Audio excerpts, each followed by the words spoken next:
सबसे बड़े धार्मिक आध्यात्मिक समागम प्रयागराज महाकुंभ के सफल आयोजन के लिए उत्तर प्रदेश के यशस्वी मुख्यमंत्री योगी आदित्यनाथ जी का कोटि कोटि अभिनंदन करती हूँ। I have witnessed everything is perfectly all right there. Yes, I have seen it, I have been there. Shrimati Hema Malini. Radhe Radhe.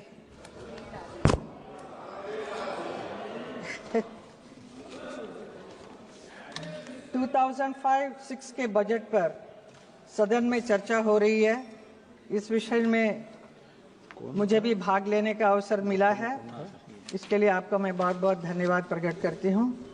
सबसे पहले मैं कहना चाहूँगी, दिल्ली में जो हुई है जीत, इसके लिए मैं हमारे पार्टी भारतीय जनता पार्टी के सभी नेताओं और कार्यकर्ताओं सभी को बहुत बहुत शुभकामनाएं, बधाई देती हूँ। मैं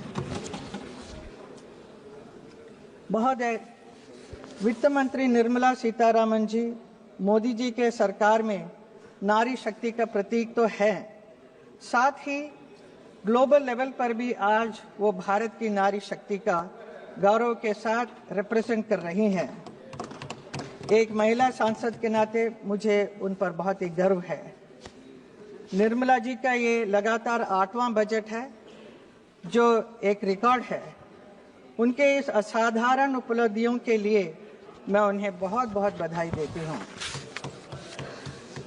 भारत आज दुनिया का सबसे तेज गति से विकसित हो रहा देश है।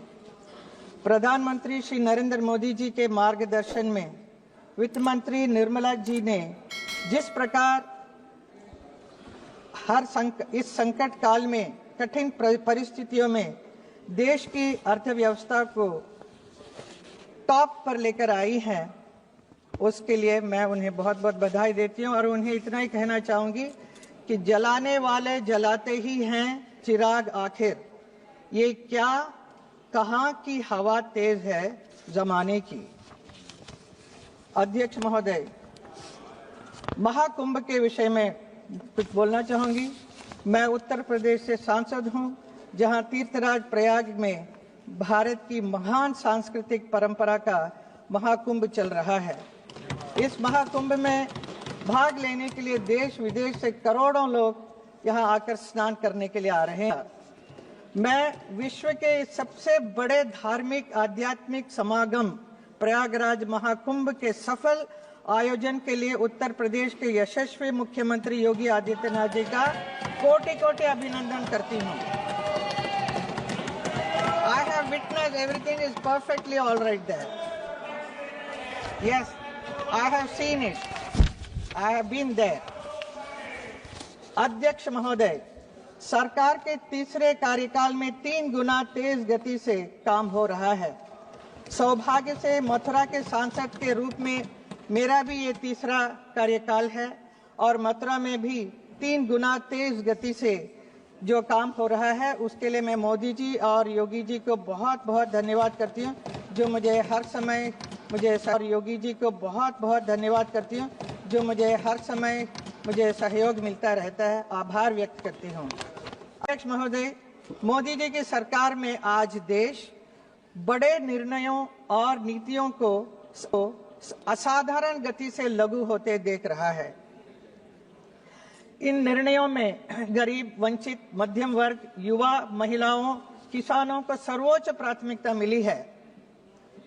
बजट पर अब तक हमारी पार्टी के कई माननीय सांसदों ने इधर बात की है, अपने विचार रखे हैं। बजट के घोषणाएं किस प्रकार देश की जनता के लिए हितकारी है, विस्तार से सब लोगों ने बताया है, तो उन्हीं बातों को मैं वापस नहीं दोहराना चाहूंगी। मैं उन सबका समर्थन करती हूं। बजट के कुछ फ्यू पॉइंट्स है जिसमें मैं कहना चाहूंगी। अध्यक्ष जी, वित्त मंत्री जी ने इस बात पर जोर दिया है कि भारत की इकोनॉमी में महिलाओं की भागीदारी बढ़े।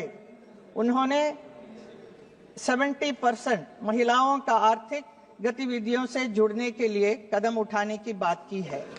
मैं देश की अपनी नारी शक्ति से यही कहना चाहूंगी, तुम्हारे हौसले अधूरे हैं, उड़ान बाकी है। ये तो सिर्फ थोड़ा है, आसमान बाकी है। नाम तेरा भी होगा, काम तेरा भी होगा, अभी तो तुम्हारी पहचान बाकी है। एजुकेशन सेक्टर की बात करें तो अगले 5 वर्षों में सरकारी स्कूलों में 50,000 अटल टिंकरिंग लैब की स्थापना और भारत नेट परियोजना के अंतर्गत ग्रामीण क्षेत्रों में सभी सरकारी प्राथमिक स्कूलों में ब्रॉडबैंड कनेक्टिविटी बहुत अच्छा कदम है। हेल्थ सेक्टर में कैंसर की 36 मेडिसिन पूरी तरह से ड्यूटी फ्री कर दी गई है।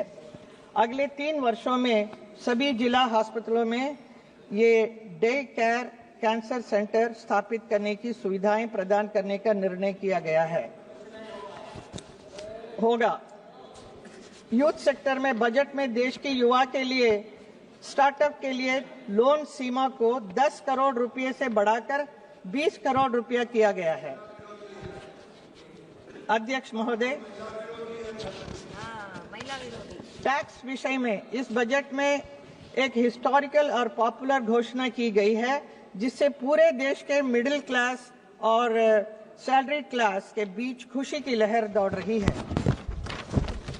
इनकम टैक्स में अब तक के इतिहास की सबसे बड़ी छूट की घोषणा की गई है। इससे देश के मिडिल क्लास और सैलरी क्लास के बहुत राहत मिली है। इस निर्णय के लिए मैं माननीय प्रधानमंत्री श्री नरेंद्र मोदी जी और माननीय वित्त मंत्री श्रीमती निर्मला सीतारामन जी का देश के करोड़ों मिडिल क्लास और सैलरी क्लास लोगों की ओर से आभार व्यक्त करती हूं। This year budget reflects most sincerely the thought process of our Honorable Prime Minister Modi ji, whose singular aim is to give the Indian population an Amrit Kal for years to come. The wealth creators to the economy are also not looked down upon as filthy rich. Tax the rich and feed the poor slogan has been completely erased.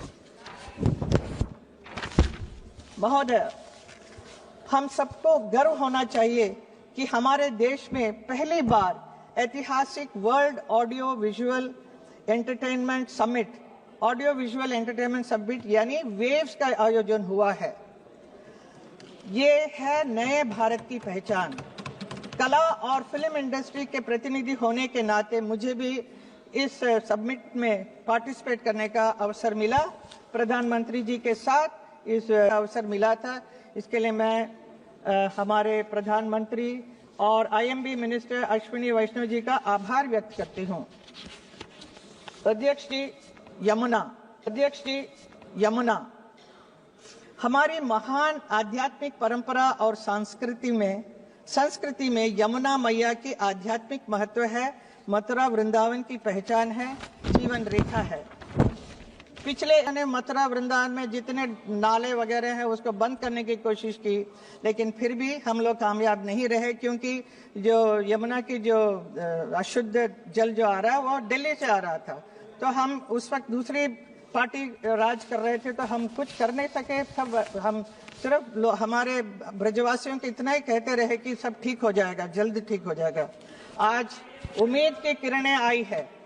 8 फरवरी को दिल्ली में भाजपा की जीत के बाद प्रधानमंत्री नरेंद्र मोदी जी ने कार्यकर्ताओं को संबोधित करते हुए भाषण का शुभारंभ भी यही किया कि जय यमुना मैया।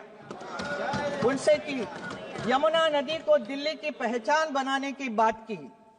ये मोदी जी की गारंटी है, मतलब पूरी होने की गारंटी। मेरे संसदीय क्षेत्र में इसे लेकर बहुत ही खुश हैं लोग।